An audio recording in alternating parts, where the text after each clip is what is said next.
Hello guys, welcome ঘরোয়া homemade recipe চ্যানেলটিতে। দেখো, মাছ ভাজা দিয়ে দিনটি শুরু করলাম। এখানে দেখতে পাচ্ছ কাতল মাছ ভাজছি। এটা কিন্তু 3.5 কেজি ওজনের কাতল মাছ, যেটা কিনা টুকরো টুকরো করে এইভাবে কাটা রয়েছে। তো চলো এই কাতল মাছের একটা নতুন রেসিপি করে দেখাই বেগুন আলু দিয়ে। বেগুনটাই বেশি দিয়েছি, আলুটা অল্প করে দিয়েছি। তো চলো দেখতে থাকো আমার রান্নাটা।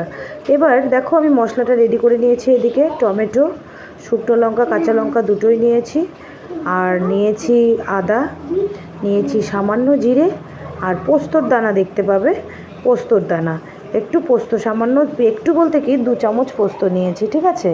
এবার এই মশলাগুলোকে আমি পেস্ট করে নেব। ওই যে দেখো হাতে করে আমি নিয়ে দেখাচ্ছি পোস্ত, তাহলে বুঝতে পারবে টেস্টটা দারুণ আসবে। খুব খেতে ভালো হয় এইভাবে যদি কাতল মাছ রান্না করো। তুমি যদি বেগুন ছাড়া এইভাবে রান্না করো তাতেও খেতে ভালো হয়।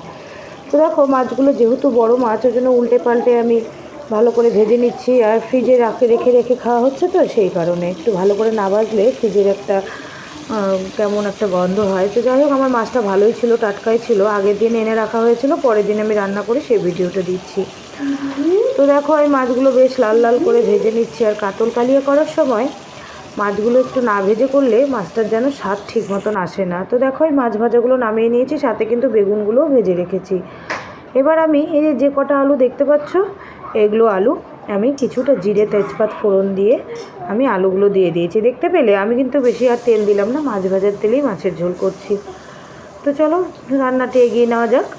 তো আমি আলুটাকে ভেজে নেব ভালো করে, খুব সুন্দর করে লাল লাল করে আলুটাকে ঢেকে ঢেকে ভেজে নেব। তারপরে মশলাটা আমি যে পেস্ট করে এনেছি সেই মশলাটা দিয়ে দেব। আলুটা সেদ্ধ হওয়ার জন্য ঢেকে দিলাম। এদিকে দেখো মশলাটা আমার পেস্ট করা হয়ে গেছে। আমি এর মধ্যে নুন, হলুদ, সামান্য একটু চিনি দিয়ে দিয়েছি। এবার মশলাগুলো আমি ঢেলে দিলাম। মশলাটা কষতে হবে, খুব ভালো করে কষতে হবে। কষা খুব ভালো হয়ে গেলে তারপরে বেগুন আর আলুটা দিয়ে আমি নামিয়ে নেব। তো দেখো খুব সাধারণ রান্না, কিন্তু খেতে খুব সুন্দর হয়েছিল, খুব অসাধারণ খেতে হয়েছিল। শুধুমাত্র এটা হলেই আর কিচ্ছু লাগবে না খেতে, মানে কিছু দিয়ে আর কোনো আইটেম লাগবে না আর ভাতের সাথে, এটা হলেই হবে। তাও আমি রান্না করেছি দেখো, এখানে পেঁয়াজ ফোড়ন দিয়ে কলমি শাক ভাজা আর চাল কুমড়ো এভাবে পাট ভাজার মতন কেটে রেখেছি, আর 2টো ডিম সেদ্ধ আমার ছোটো ছেলের জন্য। তো এক তরকারিতে শুনেছি মা ঠাকুমা দিদিমাদের কাছে ভাত খেতে নেই, তার জন্য এটা সামান্য জাস্ট অল্প করে এটা করা। তো চলো আমরা মেন রান্নায় চলে আসি। দেখতে দেখতে দেখো আমার ঝোলটের মশলাতে শুকিয়ে গেছেও, আমার প্রায় কষানো অলমোস্ট ডান। তো আমি এখানে ঝোলটাও দিয়ে দিয়েছি। আর তোমরা যে যেরকমভাবে গ্রেভি রাখবে সে তার মতন ঝোল দিয়ে দেবে। দেখতেই পাচ্ছ আমি মাছগুলো এক এক করে ধীরে ধীরে ছেড়ে দিচ্ছি, একবারে ছাড়বো না, কারণ একবারে ছাড়তে গিয়ে ঝোল হাতে ছিটকানোর ভয় থাকে। আমার আগের দিন ছিটকে গেছিলো, তার কারণে ফোসকা পড়ে গেছিলো, ওই জন্য আমি ঝোল আস্তে আস্তে মাছগুলো ছেড়ে দিলাম। আর এই বেগুনটা আমি পরে দেবো, ঝোলটা খানিকটা ফোটার পরে, কারণ এমনি বেগুনটা খুব ভালো করে আমি ভেজে নিয়েছি, যার দরুন গলে যাবে বেগুনটা। তো দেখো আমার ঝোল অনেকটা শুকিয়ে এসছে কিংবা ফুটে এসেছে, যাই বলো না কেন। তারপরে আমি বেগুনটা দিয়ে দিলাম। এবার এই গরম মশলার গুঁড়ো ওপর দিয়ে সামান্যভাবে ছড়িয়ে দিলাম। তোমরা যদি দিতে চাও দেবে, না দিতে চাও স্কিপ করবে, ঠিক আছে।